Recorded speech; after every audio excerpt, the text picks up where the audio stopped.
Welcome to Your Worthy Career, a podcast with me, Melissa Lawrence.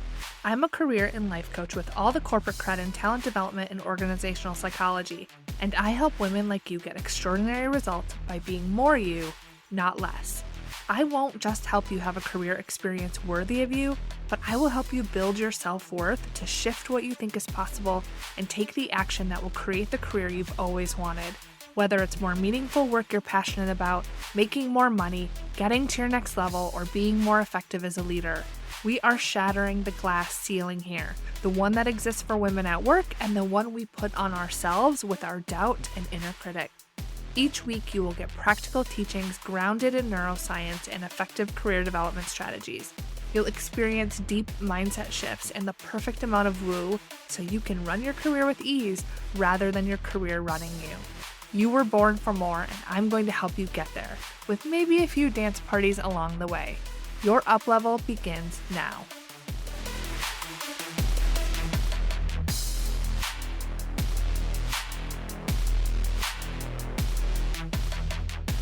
Hello, and welcome to this week's episode of the podcast. How did you like last week's episode? Ellen turning the tables around and taking over my podcast was actually really fun. It also felt really vulnerable, but that is what I'm here for. That is the work that we are doing. We can be ourselves, we can say hard things, we can have real conversations, and it's only going to make us better. So if you haven't listened, go check it out and let me know what you think. Now, today we're going to talk about a really important topic, and that is some mistakes I see really good leaders make that stifle their career or kind of keep them stuck at a certain level. Now, this episode is actually a condensed version of a training that I hosted a few weeks ago. So if you missed that training, you're in luck. And if this topic sounds familiar, that is why. Now, this training was really good, and people reached out to me afterwards to tell me how it really opened up new ideas for them on how they can be more inclusive, how they can be more effective and connect with their team on a deeper level. So I wanted this to live outside of that one training and have it here on the podcast for you all to listen to and come back to as often as you need. Now, the mistakes I'm going to talk about today, they impact particularly female leaders that work in male-dominated industries like pharma and biotech, the industry that I serve. Now, whether you're an aspiring manager or an experienced one, this episode is going to help you know what to avoid, and it will probably help you feel a little seen, right? So you're going to leave here today knowing what those 5 mistakes are that I see people make on a regular basis as a people manager or leader, as well as some insight as to what to do instead. With what we're going to talk about today, I want to just mention that I know what it's like to be a leader in the industry. If you're new to my podcast, if you're new to me, you don't know much about me, I know the pain points of being a woman leader in a male-dominated space.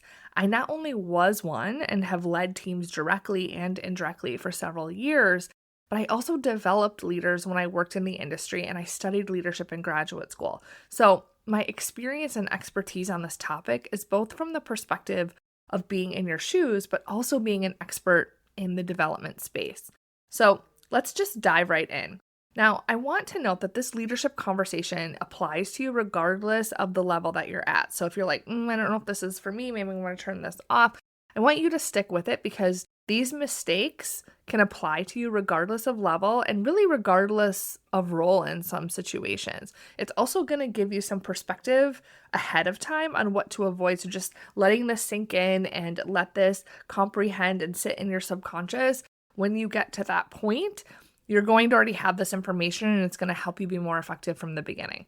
So if you want to be seen as an exceptional leader that stands out as great, to be the leader that your team loves working for, to increase opportunities for advancement and visibility, to feel validated or confident at the leadership table, if you want any or all of those things, then this conversation is for you. So let's go ahead and start with our first mistake. So the number one mistake that I see good leaders make is they compare themselves to the broskies at the table. Now, hear me out. Our brain is designed to compare ourselves to others. It's a survival instinct to be part of the herd. We're taught from a young age that there is a right and a wrong way to do something, whether it be standardized testing, what clothing is acceptable, or what behaviors will get you to the next level. So, of course, at the leadership level, you're going to look around for cues on how to behave, on what to do, and what is going to get you ahead. When you're trying to get promoted, you'll look at what other people are doing. But here's the thing. That is just going to create more of the same, which we don't need. It creates a herd mentality in leadership. It creates cliques. It also prevents innovation and the best ideas from coming forward. It silences you because you're too busy looking around at everyone else, and that's just creating more doubt. If you're muting yourself and you're trying to be like those broskies, then you're doing a disservice to yourself. We don't need more of the same. We need to diversify. We need to amplify your voice, and that starts with you. And what will actually help you get farther in your career and help you be the leader that you want to be for yourself and your team is to identify your unique leadership style and build the confidence to stand out in your own way. And you can do this right now, whether you have direct reports or not. So let me illustrate this a little bit. I was working with a client who had fallen trap to this very thing. She was looking to mute her personality. She felt like she was a little too mousy or soft-spoken and too nice to be seen as someone that really had potential to be a high-level leader and to really be taken seriously. She was comparing herself to other people that were her peers and maybe at the higher level than her, and she noticed that her male colleagues were getting more opportunities.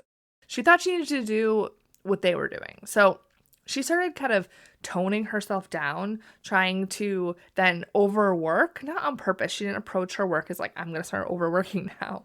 But it was really like, I'm going to say yes to everything. I'm going to show everyone what I'm capable of. I'm going to do a really great job. And like, I'm going to put my head down and I'm just going to work, right?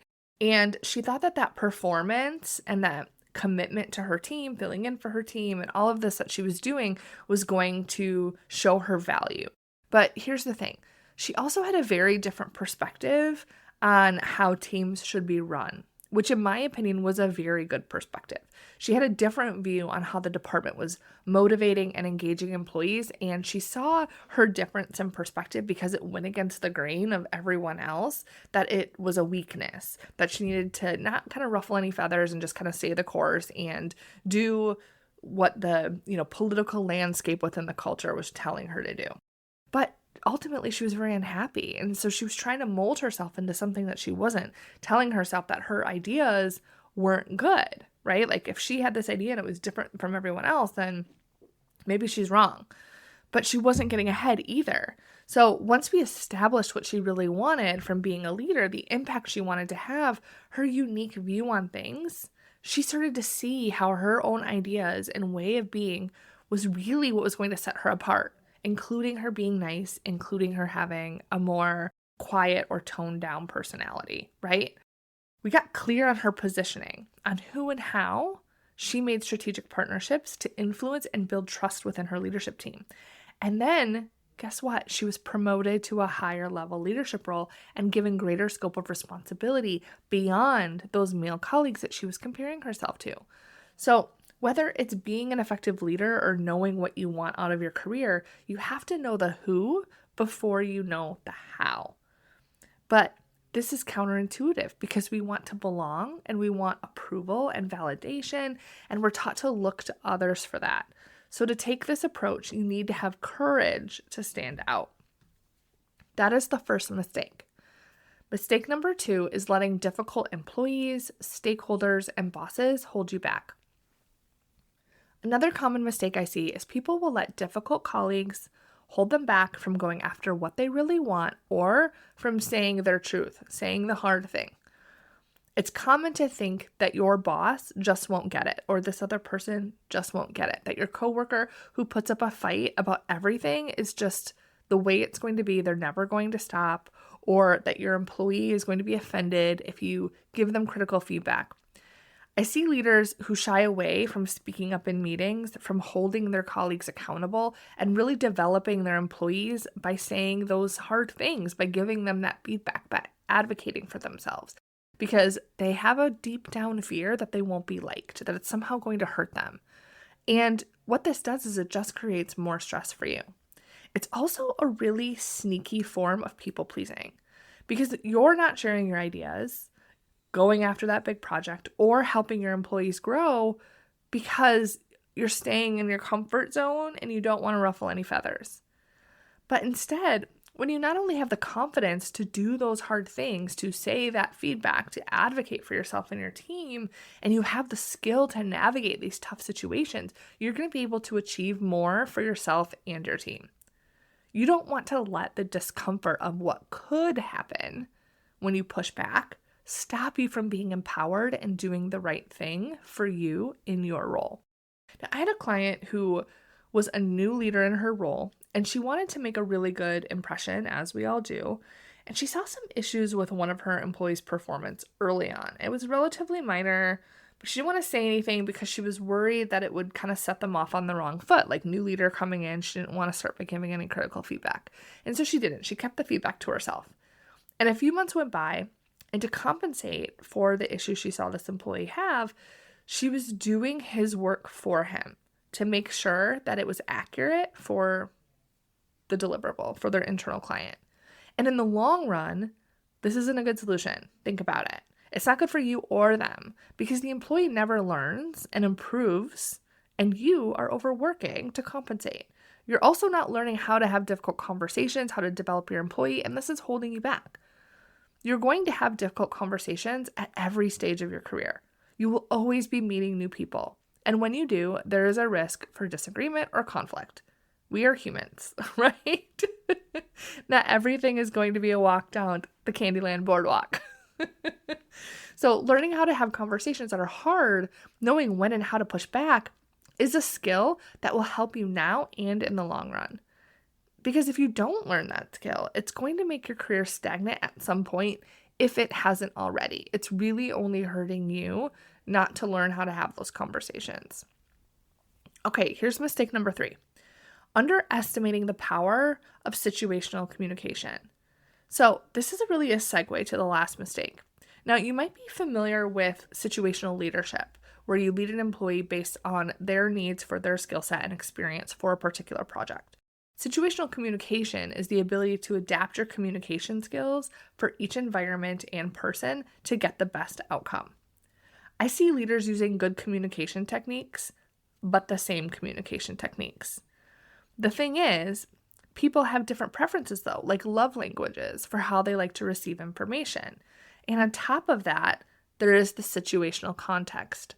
So let's say your boss is a straight shooter, a kind of get to the point kind of person. If you go in with a lot of detail and justification for your request because you did your homework, it likely won't land well because your boss is a high-level person who wants you to just get to the point. So your ask will get lost and it won't be compelling. Now, there's also the situational context to consider. Even if you know your boss is a straight shooter and you leave the details at the door, there's also the right time and place for conversations. Being exceptional in communication is about personalized and situational strategy, not just some generic communication tip that you apply to everyone in every situation.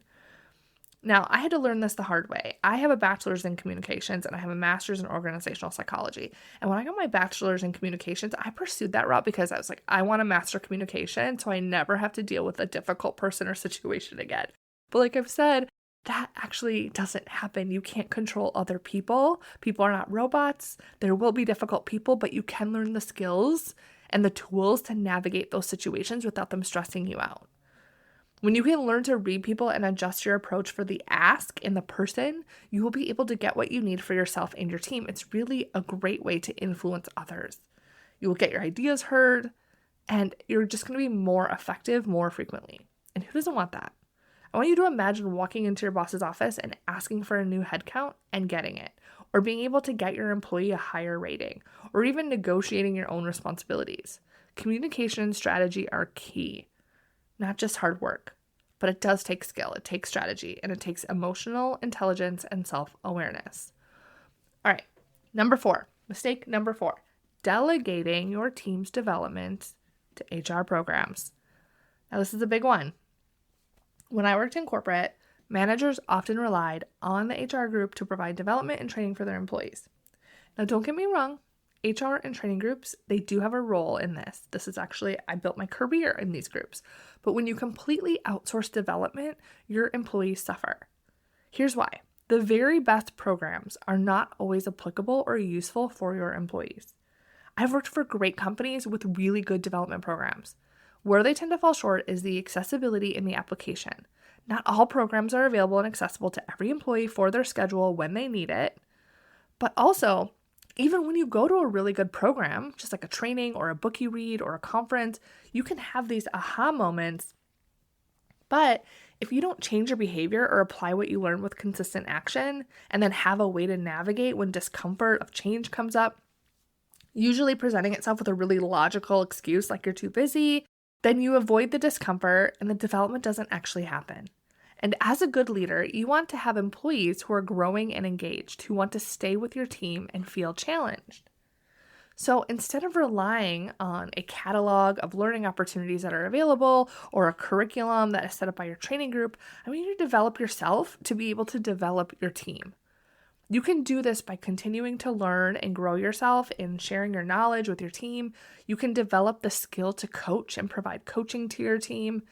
Keep your team's development in mind and be skillful in having development conversations, meaningful development planning discussions, looking at opportunities to grow and expand your group individually and collectively. Think about it. Think about your greatest learning moments, shifts that you've had in your own development journey. When something new you learned just really stuck with you. It probably wasn't in a formal training program. I'm sure it wasn't by reading an SOP. I don't think anyone has big aha moments reading SOPs.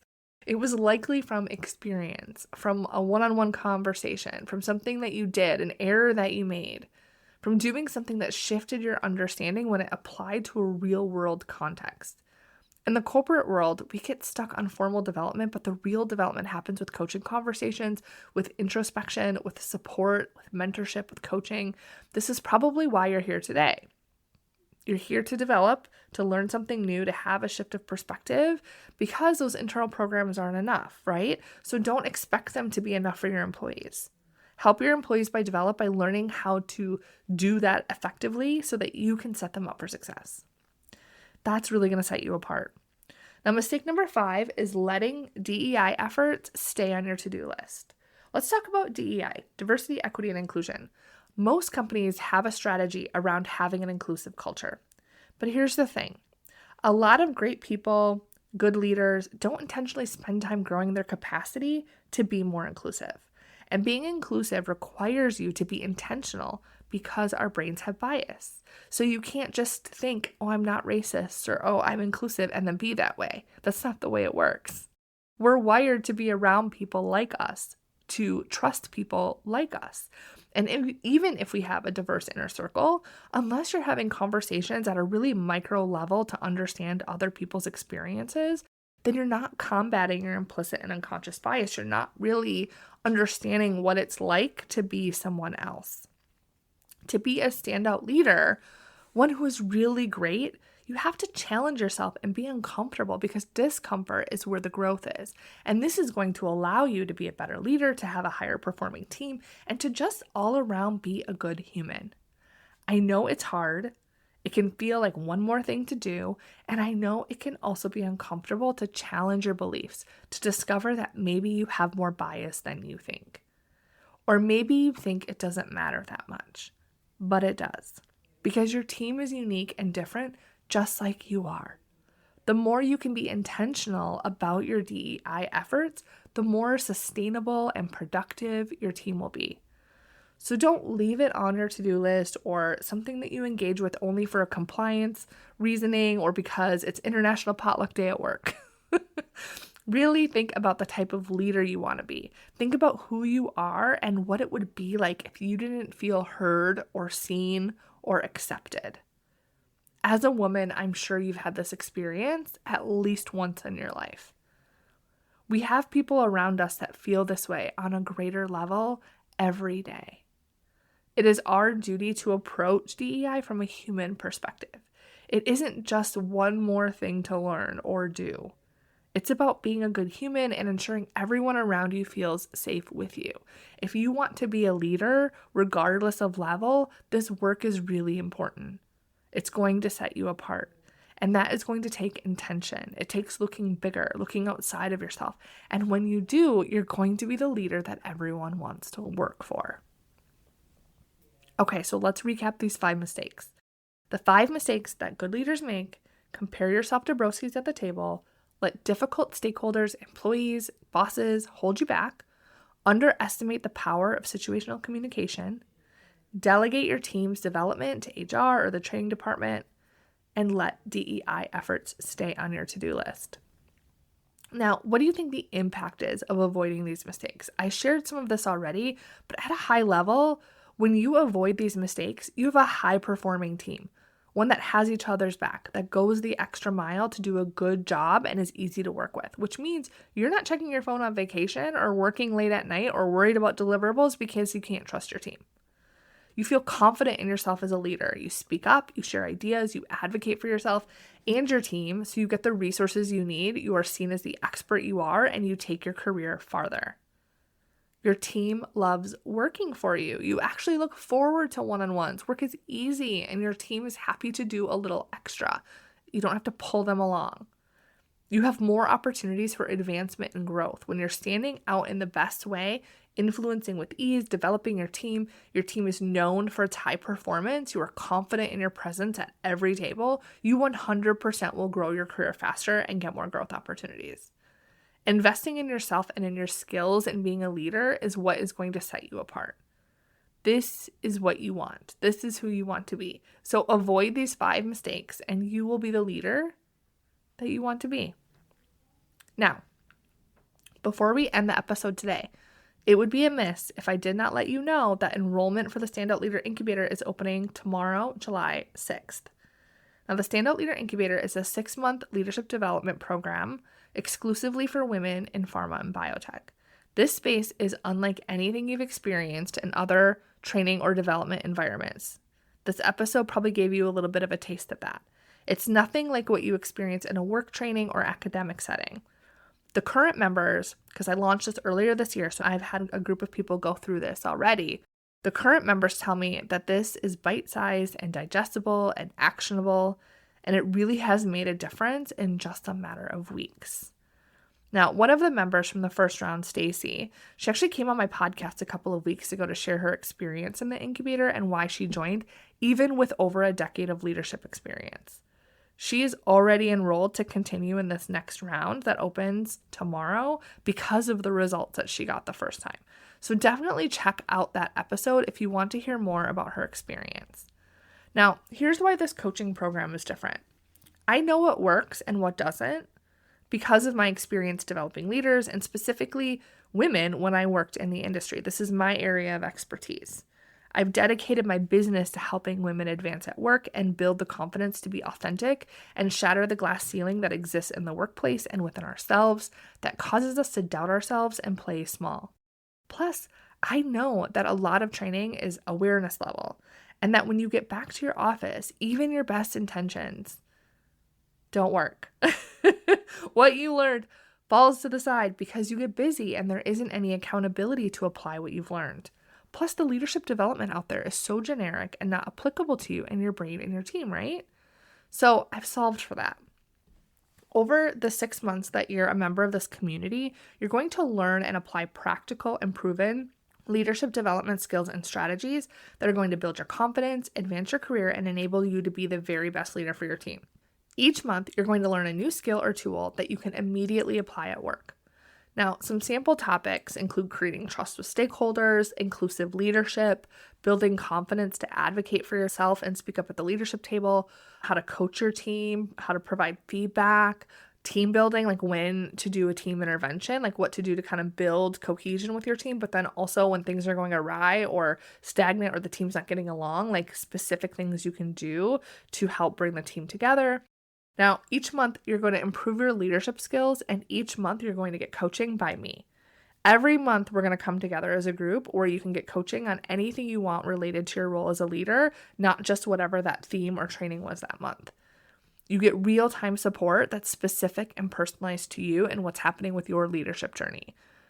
Now, if you're wondering how the open coaching works, some of the topics that current members have gotten coached on just in the last few weeks of the program are building trust with a new employee that was from another country, getting your boss to see that your team is beyond capacity when she doesn't see it, working with a boss who you disagree with on strategy and how to handle that, getting your expertise used in a new leadership team that doesn't see your value yet, what to do when your boss is overstepping and you want more responsibility, time management and how to create more time in your schedule, how to get your employees to tell you what they really think and not just give you surface level responses.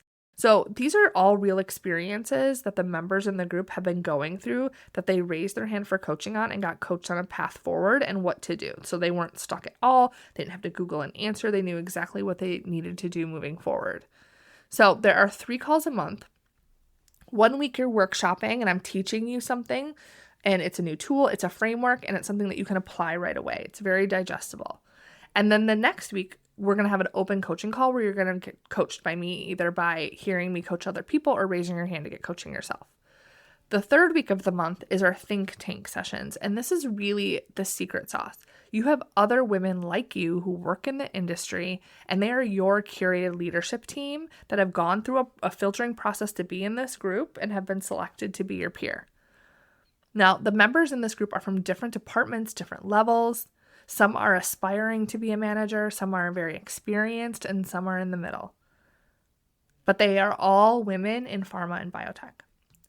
So once a month, you're going to come together with these other members of the group to collaborate, problem solve, celebrate, and reinforce what you've learned and what you're working on. There are prompts to get the conversation going that you can use, or you can use that time in these think tank sessions to work through something of your choice. So this is like your support squad, your leadership team, your peer mentors, when you take what you're learning even deeper. And it's so important because leadership can be very lonely. There aren't a lot of people to talk to without sacrificing your integrity and ethics as a leader. And HR or your boss aren't always a good space because then they know what you're struggling with and you might not want them to know that. So then the 4th week of the month, or the final week of the month, there's no call. This is an integration week where you're still applying what you're learning, you're practicing, you're engaging in the private community on challenges you're having, you're getting coaching that's written or verbal in our community, and it's available to you on your schedule. So that community is open 24/7. You can post a question in there or ask for coaching, post an evaluation of something you tried, and you will get real-time support. So this program is so different than anything else I've ever seen, and I did that intentionally. It's meant to be practical, relevant, personalized to you, while also giving you something that is so needed and missing: a community of other women in the industry, a safe space outside of your workplace where you can focus on you. Because being your best, being the leader you want to be, this is an ongoing journey. As you get to your next level, there's going to be another level after that, right? It's continuous growth. This isn't reading a book, checking the box, and being done with it. This is your new home where you can continue to grow and develop, and to do it with the expert guidance and proven methods I provide along with your curated leadership team. So you never have to go to Google, worry about self-sabotage, like get stuck with your own blind spots, to know what to focus on, because it's all thought of for you here, which is going to save you so much time. So enrollment opens tomorrow. Now is the perfect time to join. It's mid-year. You probably had some development goals that fell to the wayside at the beginning of the year. You can pick them back up now. You may have mid-year reviews happening. Performance reviews are going to be around the corner. It is the perfect time. Our first call is Tuesday, August 8th at 11 a.m. Eastern Time. So even if you have vacation planned, don't worry. It is the perfect time because you will have some space to think, right? To ponder on where you want to be better. Plus, all of the calls are recorded. So it's okay if you have time planned to care for you. I actually encourage that you do that. But you don't have to struggle alone. If you are on vacation, the call is recorded. You can check back in when you get back from vacation. There's never going to be a perfect time to prioritize you. There's always going to be a vacation. There's always going to be busy time at work, right? You have to just decide that now is the right time. So head to yourworthycareer.com/incubator and you can get all of the details. If you're listening to this on the day that this episode is live, then you can head to my website and add your name to the waitlist. You will get an email on the day that enrollment opens with the link to apply so you don't miss it. And if you're listening someday in the future, head to that page to see the current enrollment information. Now, I will see you inside and I will talk to you next week.